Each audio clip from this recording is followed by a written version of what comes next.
Welcome back to Dover International Speedway. A little congestion on pit road as we see Brett Moffitt and Max Gresham trying to make their way off of pit road, as well as Darrell Wallace Jr. Coming back onto pit road was the 18 of Max Gresham.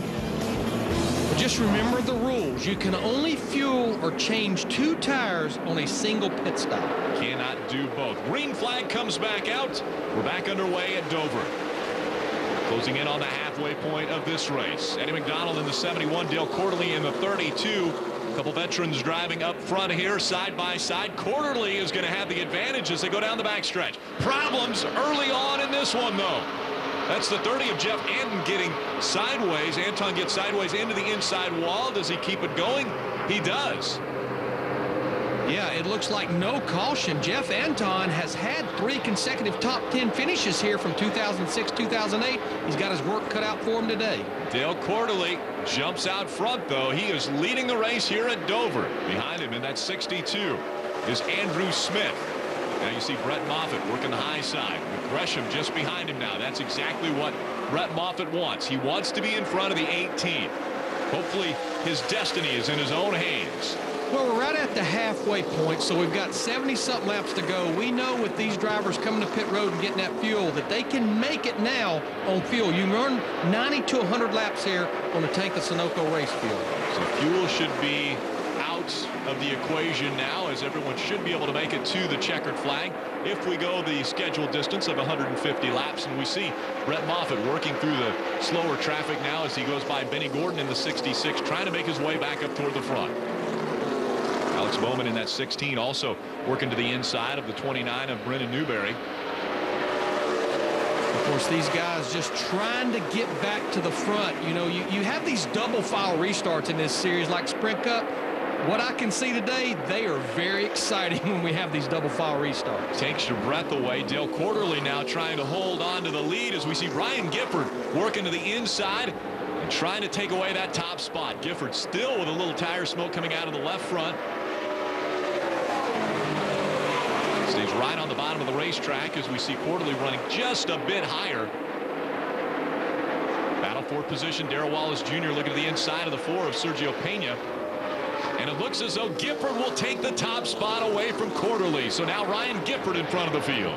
So we've got about 3 of the Revolution Racing drivers up there in the 1st, 3rd, and 4th positions. Looking impressive as the battle for 3rd is between teammates. Darrell Wallace Jr. trying to chase down that 4 of Sergio Pena.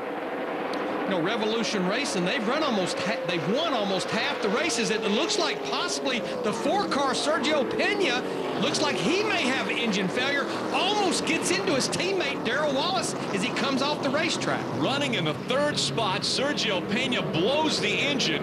Darrell Wallace Jr. able to sneak by, but a little damage to the front end. So Sergio Pena, a difficult end to the 2011 season. Back to Dover International Speedway. Just before Sergio Pena's engine blew, the 00 Brett Moffitt got into the wall. You see his crew working on that race car to make it better. When he restarted in 15th. We're moving ahead in our coverage 25 laps at 104. Brett Moffitt back in the top 5. Ryan Gifford, Max Gresham, your top 2 as they come out at turn number 4. Green flag goes back in the air.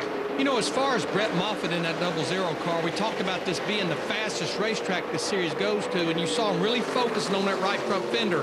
Aerodynamics so critical at this fast 1-mile track. And we have seen Brett Moffitt running the higher line, making it work for him, and they don't want anything to disrupt that line working because he may have to go by these 3 just in front of him if he wants to get out front and win a championship. Ryan Gifford looking to the inside of Max Gresham now.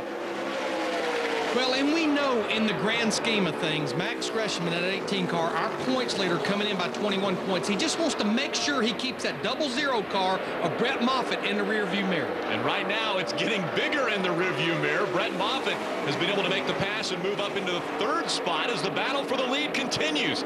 Gifford on the inside, Gresham on the outside. Gresham holding strong as he crosses the stripe just in front of Gifford. Here comes Brett Moffitt all over the back bumper of Ryan Gifford now. Yeah, Brett Moffitt has led 447 laps this year, but he has yet to lead a lap here today. But he wants the lead so bad as this race is getting close to coming to an end. He needs to lead the most laps, so he needs to get out front, lead a lap lap and the most laps and win this race if he wants any chance of winning this championship, because Max Gresham running so strong out in front of the field right now. And just remember, the K&N Pro Series East, they have the point system that we used to have in Sprint Cup. Leading a lap is 5 points. Leading the most laps is an additional 5 points. So that would be 10 points to knock off of that lead that Max Gresham had coming in. Again, it was 21 points that separated the top two in the point standings before the race started. And right now, Gresham out in front. We talked about he has everything to lose. Right now, he is coming true to what he talked about earlier. Being out front, trying to win this race and win the championship. And another driver that has nothing to lose, Ryan Gifford, trying to get his first win of the year, as we're looking here at Fane Skinner in the 12 car, really getting stacked up behind Andrew Ranger in that 35 car.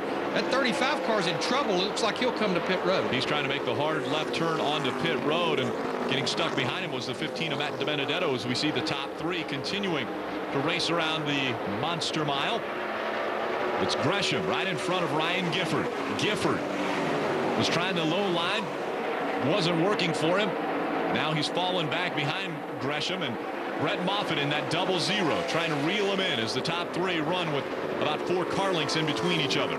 You know, even though they got the aerodynamics straightened out on that 0-0 car, Brett Moffitt, I was a little concerned as he smacked the wall a little earlier. Was there any suspension damage? But his car is so fast right through the middle of the corner, like right there is where his car, you can see him just gain on Ryan Gifford right through the middle of 3 and 4. Really looks like he's able to pick up the throttle earlier than the other two that are in front of him right now, with Max Gresham and Ryan Gifford able to get back in the gas a little bit earlier and accelerate off of the corners. And you know, this is a 1-mile racetrack, but you spend 2/3 of the time in the corner, and when you can pick the throttle up that early, it's a lot of miles per hour gain down these straightaways. Straightaways are actually pretty short.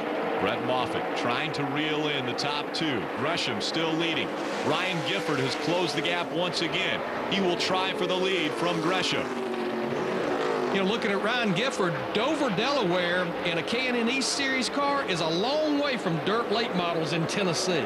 Yeah, and here's a kid who has finished second twice. So close 2 times, but never to victory lane in the K&N Pro Series East, and now he's 1 car away from leading this race and potentially going on to his first win. If he's going to pass Max Gresham in the 18, it's going to have to happen on the high side, because Max will not move off the bottom. And this battle for 5th short-lived between Darrell Wallace Jr. and Brennan Newberry. Darrell Wallace Jr. able to get out in front of Newberry, and now Newberry has Dale Quarterly looking to the inside. Quarterly's able to get by also, and he'll move up into the 6th spot. The lead still, Max Gresham has a car length over Ryan Gifford. Gifford on the bottom of the racetrack, trying to find the fast way around the 18. Well, he got off the corner off turn 2 quite a bit better than the 18 car of Max Gresham. Just couldn't quite complete the pass down the back straightaway.